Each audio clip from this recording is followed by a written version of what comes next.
Welcome back, everyone. In this video, we're going to review the basic concepts, such as the balance sheet, the types of ownership, income statement, financial statements, that will create the basis of you learning Sage 50. Without understanding how the basics work, it'll be very hard for you to click and understand. So, we'll go through a couple of exercises, and if you have any questions, feel free to ask me. Here is an overview of our course. We'll start off with lesson 1, which is today, an introduction to the course, the reviews, and the installation. Week 2 and 3 will touch on the basics of customers, vendors, general ledgers, and employees. Lesson 4, 5, and 6 will touch on specific topics of the modules. And lessons 7 to 8 will look at payroll specific features. And finally, on lesson 9, you will have a 2-part team challenge. And lesson 10 will say goodbyes. So, as a review, let's take a look at types of ownership. There are 3 types: sole proprietorship, partnership, and corporations. They're actually quite straightforward. If you think about it, a sole proprietorship and partnership, they basically have unlimited liability, meaning whatever happens in the business, anything that happens in a bad way, if you have debt, it goes into your personal debt.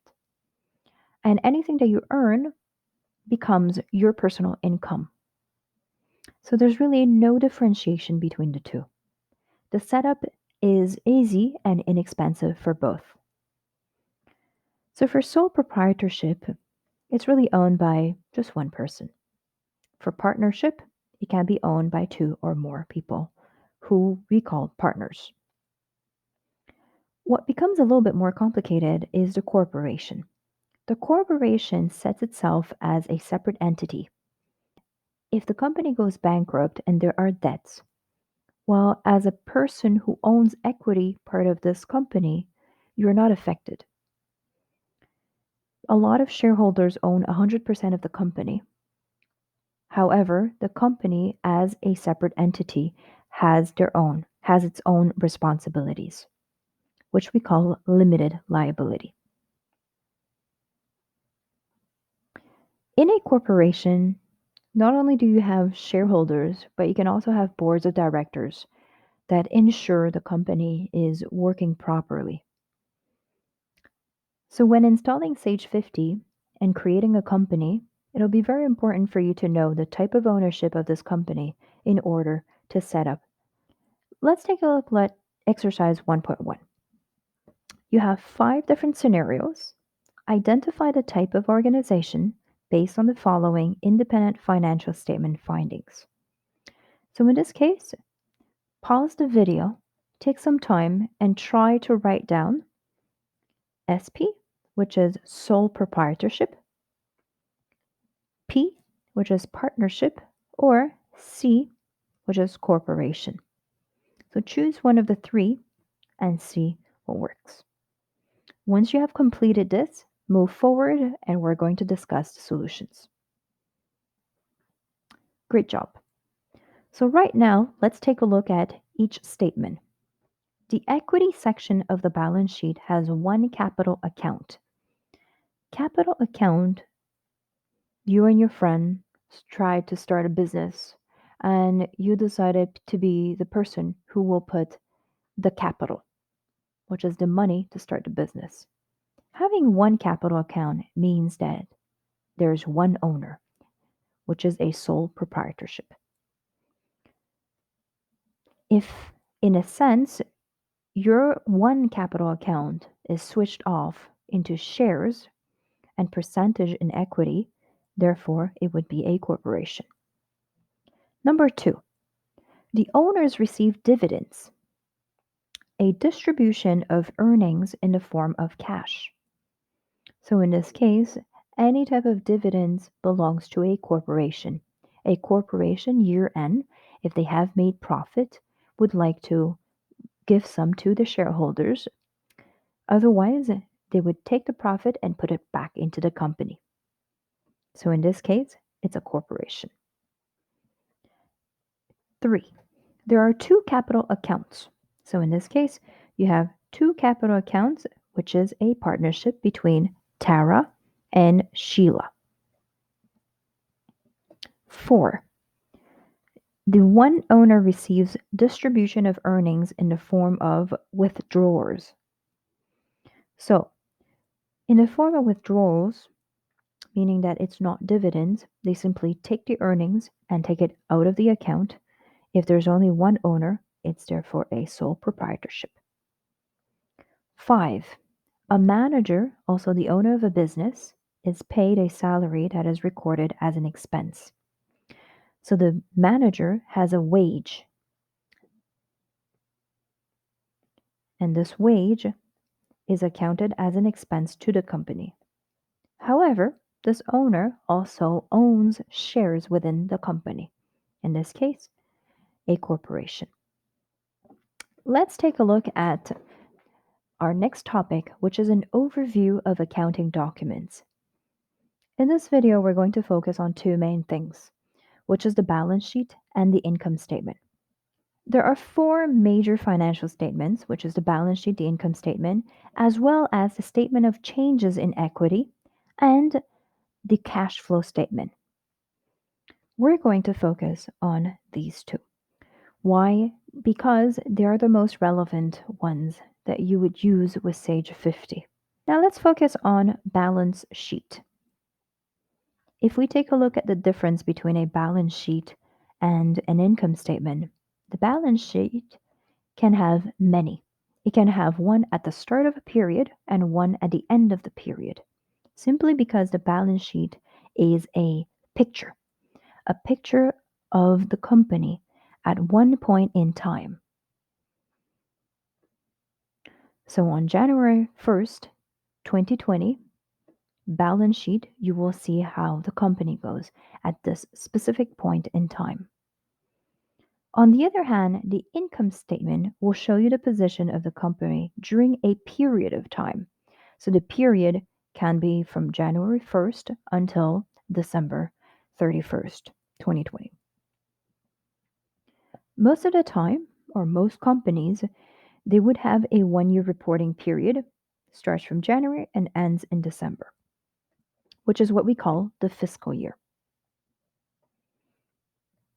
When you're setting up a company, it's very important to know the fiscal year start and the fiscal year end. So let's focus on the balance sheet equation, which is also what we call the balancing equation. At all times, your assets, which can be land, building, anything that a company buys that is invested into the operations of the company, is called an asset. On the other side of this balance sheet, there has to be liabilities and equity. Liabilities would be your credit card payment, something that you owe that hasn't been paid yet, or anything that you owe has to be paid. On the other hand, you can have equity. If the owner of the company would like to have some of the money put into the company in order to buy an asset, it would be under the equity section. Let's take a look at exercise 1.3. Assume you want to buy a car that cost $25,000. Okay. The bank lends you $15,000 and you pay $10,000 out of your personal savings account. In this exercise, put these values under each of these and explain why they make sense. Pause this video and I'll come back with the solution. So in this case, when you want to buy a car for your operations because you're a real estate agent and would need to travel, therefore you buy a car that costs you $25,000, it becomes an asset. This asset can depreciate over time, but it is used for the functions within a company. On the other side, this 25,000 needs to equate. Therefore, liabilities plus equity has to become $25,000. So if I were to add these two, it becomes $25,000. Since you're borrowing $15,000 either from the bank, from a credit card, it becomes something that you owe, which is $15,000. Since you have some money on the side, as the owner, you would like to invest $10,000 in order to buy your car, then the $10,000 goes under equity. Once again, let's practice this balancing equation.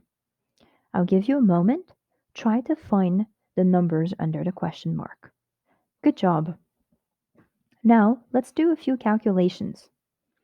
Since assets need to equal liabilities and equity, let me take a look at A.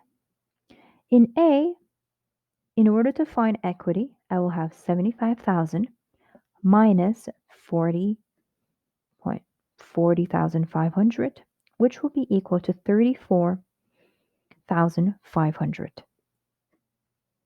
For B, my liability, I would need to find my assets, which is over here, minus 85,000, which is my equity, and I will be able to find my liabilities. And finally, for C, if I do not know my assets, I do need to add together liabilities and equity, knowing that this should equate. Therefore, 187,500 plus 95,400 gives me 282,900, which will become my assets value. Now let's take a look at income statement. More importantly, how do these statements and financial documents tie together? Let's take a look at the organical example. At the top, you're going to find the income statement. The income statement tells you for the month, so for the entire month, what has happened and what has been the profit. So if you focus on profit here, this company made $2,400. This profit actually ties into the statement of change of equity. So the investment owned by the owner was $10,000. However, with the extra profit, now there is more capital. Now that you have the capital over here, because the owner withdrew, so they have a total of 12,400, but they withdrew 600, which gives you a total of 11,800. This ties into and therefore is added under the equity side of the balance sheet. And because you have this number that is new, it needs to balance the assets, total assets, and liabilities plus total liabilities and equity. So in this case, you have 11,800 plus 6,200, which should total your total assets. So I'm going to write down here 18,000 should equal to 6,200 plus 11,800, which is your balance sheet. And finally, over here, cash is usually your cash flow and your liquidity, which shows you how it is broken down in the cash flow statement. So make sure to focus on these two, the balance sheet as well as the income statement. That's it for the basics. I hope it was clear. Really, the idea is for you to understand that the financial documents are really not that scary. This is a reminder that in our next session, there will be a challenge 1. Every single challenge counts for 10%. In challenge 1, you will find the freshman case. The goal of this challenge is for me to get to know you better, for you to practice the basic understanding of accounting, and to take a look at how you can do hands-on activities. So be sure to know that time will be limited. Know your material that we've discussed today and get everything ready in front of you before you start the challenge. That's all for this video. and I hope to see you soon.